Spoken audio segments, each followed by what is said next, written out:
एक आदमी डर के मारे ऊपर आसमान की ओर देखता है। वह देखता है कि काली काली अजीब लकीरें आकाश से नीचे गिर रही हैं। जब वे पास आती हैं तो पता चलता है कि ये असल में बहुत सारी टेंटिकल्स, सांप जैसी रचना वाले अजीबो गरीब जीव हैं। जैसे ही चीख पुकार गूंजती है, यह इंसानों की भीड़ से भरा इलाका कुछ ही पलों में नरक में बदल जाता है। मगर असली डर तो अभी बाकी था। दुनिया के हर कोने में अजीबो गरीब आपदाएं सामने आ रही थीं। फुटबॉल जितने बड़े ओले गिर रहे थे।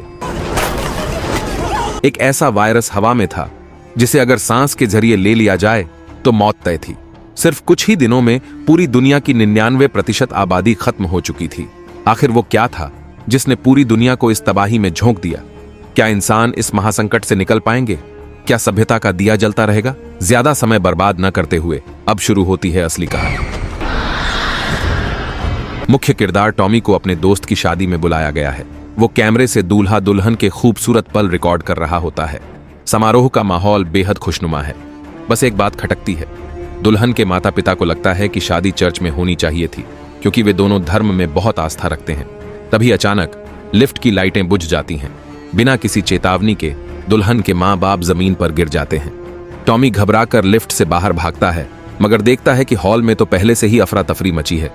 कई मेहमान जमीन पर गिरे पड़े हैं, बिल्कुल निहस्पंद। उनकी आंखों में मौत उतर चुकी थी। टॉमी का दिल उसके गले में आ अटका। उसने पहले कभी ऐसी रहस्यमयी मौतें नहीं देखीं। वो दूल्हा दुल्हन को ढूंढता है, कहीं ऐसा तो नहीं कि खाने में कुछ मिलाया गया हो।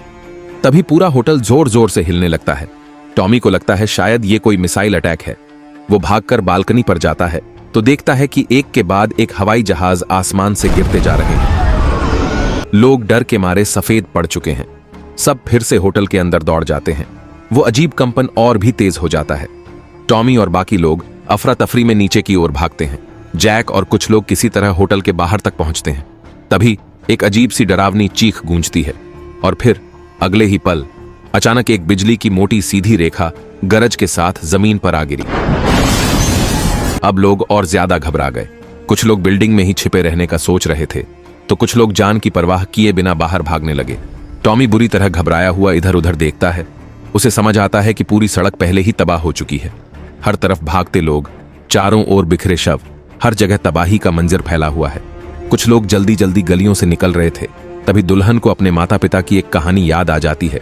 उन्होंने कहा था कि बाइबल में जो कयामत का जिक्र है, शायद यही वो दिन है। उसकी बात अभी खत्म भी नहीं होती कि तभी कुछ जमीन पर आ गिरता है। टॉमी उसे उठाकर देखता है। वो एक मुट्ठी जितना बड़ा बर्फ का टुकड़ा था।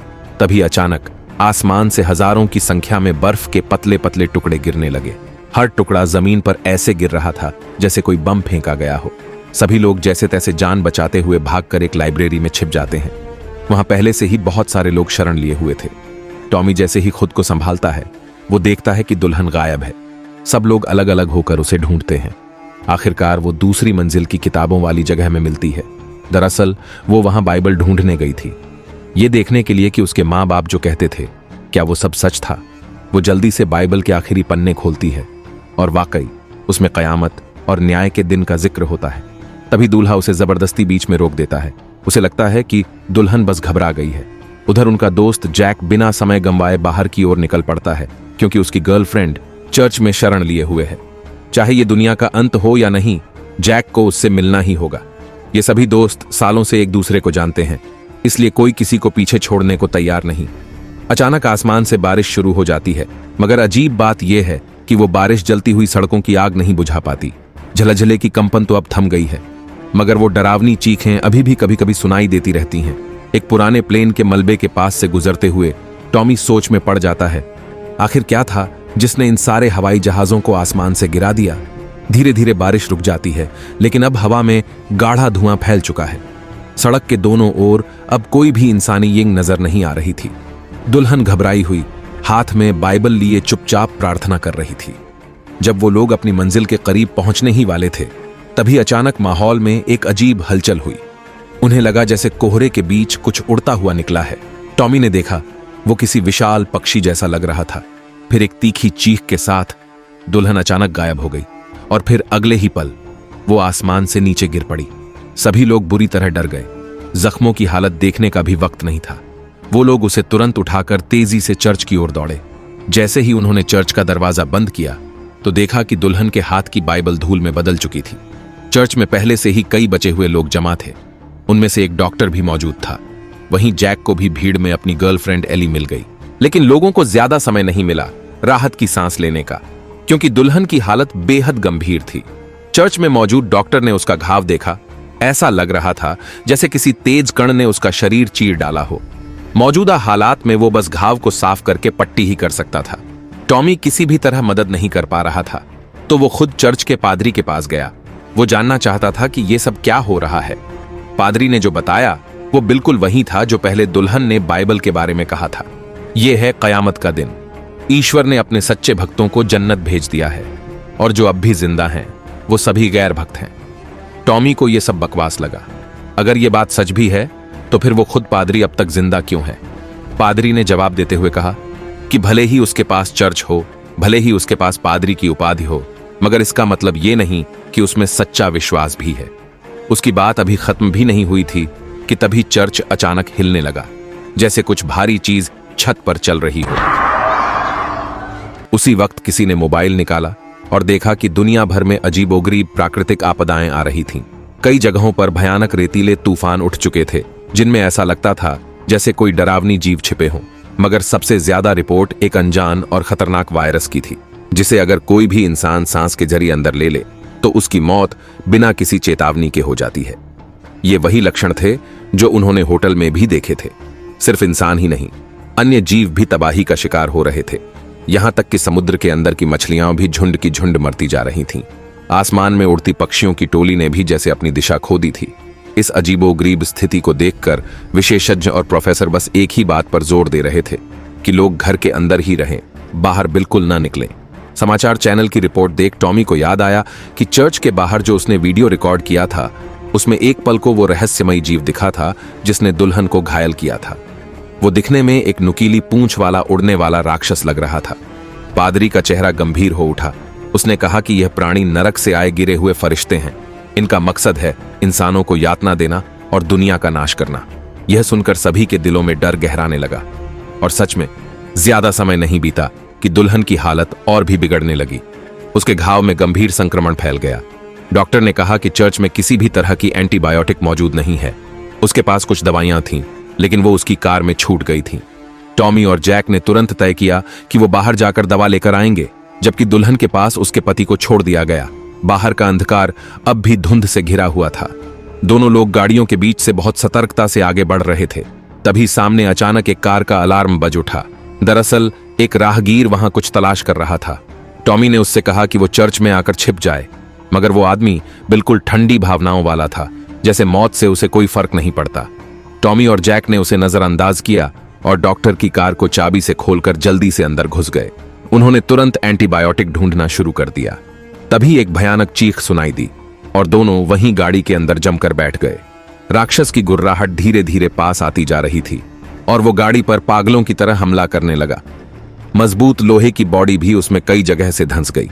जब दोनों बिल्कुल हताश हो चुके थे तो वहीं राहगीर अचानक सामने आ गया और उसने राक्षस का ध्यान अपनी ओर खींच लिया। टॉमी और जैक ने इस मौके का फायदा उठाकर तेजी से गाड़ी से बाहर निकले और राक्षस के पहुंचने से पहले किसी तरह चर्च लौट आए।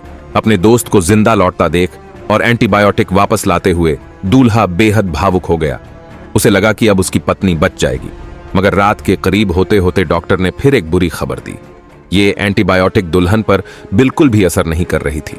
डॉक्टर को शक था कि दुल्हन के जख्म में कोई जहरीला तत्व घुस गया है, जिसके लिए एंटीवेनम यानी जहर का सीरम चाहिए।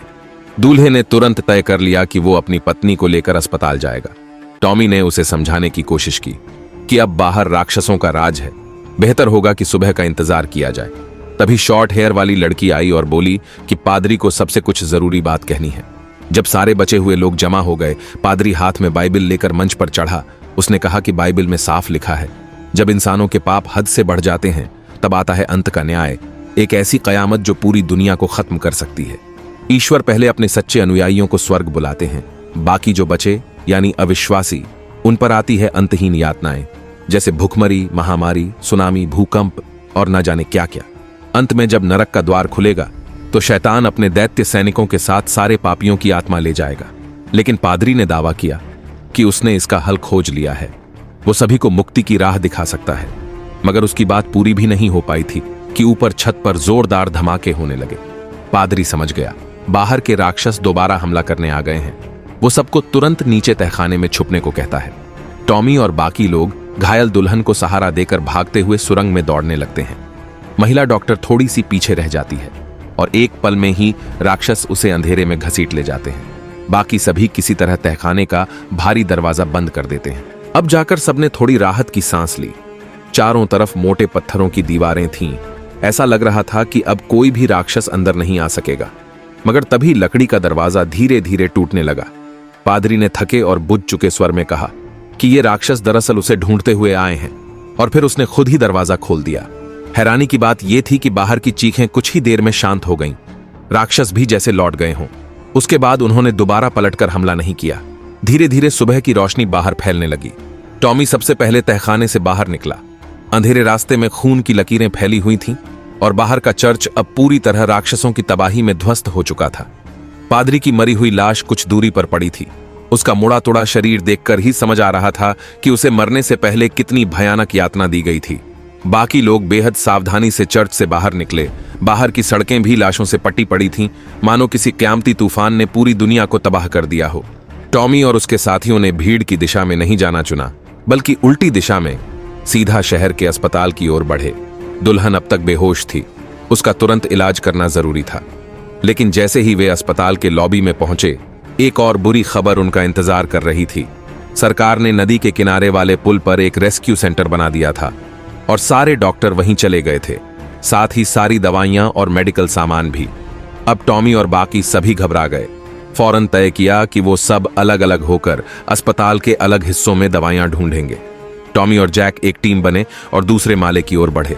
हर तरफ खून और लाशें बिखरी हुई थीं। क्या यहां भी राक्षसों ने हमला किया था? शायद, लेकिन कम से कम अभी दिन की रोशनी में कुछ खास खतरा नजर नहीं आ रहा था। तभी अचानक एक जोर की आवाज गूंजती है। दोनों डरते हुए रास्ते की तलाशी लेते हैं, लेकिन बर्फ जैसे ठंडी लाशों के अलावा कोई और हलचल नजर नहीं आती। सिर्फ जैक की गर्लफ्रेंड एली को ऐसा लगा जैसे किसी ने परछाई की तरह झलक दिखाई हो। इसी बीच दुल्हन होश में आती है, मगर जैसे मौत के मुंह से बस आखिरी एक पल निकाल रही हो। उसने अपने पति को देखा और धीमे से कहा, मैं तुमसे प्यार करती हूं। और फिर उसकी सांसें हमेशा के लिए थम गईं। दूल्हा यह सदमा सह नहीं पाया और गुस्से में फौरन कमरे से बाहर भाग निकला। एली ने अपनी आंखों से अपनी सबसे अच्छी दोस्त को मरते देखा था। शायद अब वो सब समझ चुकी थी। उसने शॉर्ट हेयर वाली लड़की से कहा कि वो एक वीडियो रिकॉर्ड कर दे। इतनी घटनाओं के बाद अब एली को अंतिम न्याय की बातों पर यकीन हो गया था। वो पछता रही थी कि उसका विश्वास पहले इतना कमजोर क्यों था। वो जैसे ही पश्चाताप की बात करने लगी, पीछे से अचानक एक काली परछाई आकर खड़ी हो गई। इसी बीच दूसरी मंजिल पर दवा ढूंढ रहे टॉमी की नजर पड़ी कि अस्पताल के बाहर से दूल्हा भागता चला आ रहा था। वो जोर जोर से ईश्वर को कोस रहा था। टॉमी को समझ आ गया कि कुछ गड़बड़ है। उसने दोस्त को अंदर बुलाने की कोशिश की, लेकिन अगले ही पल एक काली भुजा सी चीज सीधे दूल्हे के सीने को चीरती हुई निकल गई। टॉमी और जैक डर से कांप उठे, तेजी से नीचे भागे, लेकिन नीचे उन्हें सिर्फ दुल्हन की ठंडी हो चुकी लाश ही मिली। लेकिन इस बीच एली और शॉर्ट हेयर वाली लड़की कहीं गायब हो गई थी। टॉमी के दिल में घबराहट होने लगी। उसी वक्त उसे एली का फोन पड़ा मिला, जिसमें रिकॉर्ड हुआ एक वीडियो था। भले ही फुटेज काफी धुंधला था, मगर इतना तो साफ था कि दोनों पर राक्षसों ने हमला किया था। ज्यादा देर नहीं लगी, टॉमी को एक कोने में एली की लाश मिल गई। एक साथ अपने 3 दोस्तों को खोना, कोई भी इंसान अंदर से टूट जाएगा। अच्छी बात यह रही कि शॉर्ट हेयर वाली लड़की फायर अलार्म सिस्टम में छिपकर किसी तरह बच निकलने में सफल रही। अब जो भी बचा है उसे जिंदा रहने की कोशिश करनी ही होगी। टॉमी और बाकी 2 लोगों ने फैसला किया कि वे सबसे नजदीकी रेस्क्यू सेंटर जाएंगे। इस बार रास्ते में उन्हें कोई खतरा नहीं मिला और वे लोग जल्द ही अपने गंतव्य पर पहुंच गए। वहां पहले से कई लोग जमा थे और सेना के जवान सुरक्षा व्यवस्था संभाले हुए थे। उन्हें देखकर पहली बार सभी के दिलों में थोड़ी राहत की भावना आई। लाउड स्पीकर पर बार बार घोषणा हो रही थी, सभी जीवित लोग अपनी जगह पर ही रहें, आराम करें और जरूरत पड़ने पर खाद्य सामग्री के लिए सहायता केंद्र जाएं। सबसे बड़ा मिलिट्री टेंट एक अस्थायी चर्च में बदला गया था, जहां लोग पश्चाताप और प्रार्थना कर सकते थे। शॉर्ट हेयर वाली लड़की ने एली द्वारा बनाए गए वीडियो को सबके सामने रखा। वीडियो देखने के बाद टॉमी के मन में एक जोरदार शक पैदा हुआ। चाहे वो दुल्हन हो, पादरी हो या एली, हर कोई जैसे ही सच्चे दिल से पश्चाताप करने चला, उसी वक्त राक्षसों ने हमला किया। ये बात अजीब थी। और अब जब उसने देखा कि उसका दोस्त जैक भी चर्च की तरफ जा रहा है तो उसका डर और पक्का हो गया। वो तेजी से दौड़ा, लेकिन अफसोस वो एक कदम पीछे रह गया। टेंट के अंदर जैक अब पादरी से पवित्र जल से शुद्धि करवा रहा था। तभी अचानक एक तेज अजीबो सी हवा आई और जैक जैसे आसमान की तरफ खींचा चला गया। फिर एक झटके में वो पूरे टेंट से बाहर फेंका गया। टेंट में मौजूद सारे लोग डर के मारे इधर उधर भागने लगे। टॉमी वहीं जमीन पर ढह गया। अब उसे पूरी तरह यकीन हो गया था, पादरी जो कह रहा था वो सब सच था। नरक के दरवाजे खुल चुके थे और जल्द ही काली धागों जैसी अनगिनत रेखाएं आसमान को चीरती हुई नीचे आईं। शैतान और उसकी दानव सेना आखिरकार पृथ्वी पर उतर चुकी थी। अब इसमें कोई शक नहीं कि यहां मौजूद इंसानों में से शायद ही कोई बच पाएगा। तो ये थी कहानी सर्वाइवर्स, यानी बचे हुए लोगों की। अफसोस इस बात का है कि एक बेहतरीन साई-फाई डिजास्टर फिल्म में भी धार्मिक तत्वों को जबरदस्ती घुसाया गया। यकीनन ये बात कई दर्शकों के लिए विवाद की वजह बन सकती है। अगर सिर्फ मेल लीड यानी अजीब शक्ल वाले आदमी की भाग दौड़ और संघर्ष दिखाया जाता तो फिल्म औसत से ऊपर मानी जाती। खैर, आज के लिए बस इतना ही। अगर आपको ये वीडियो पसंद आया हो तो चैनल को जरूर फॉलो करें। हम अगली बार फिर मिलेंगे।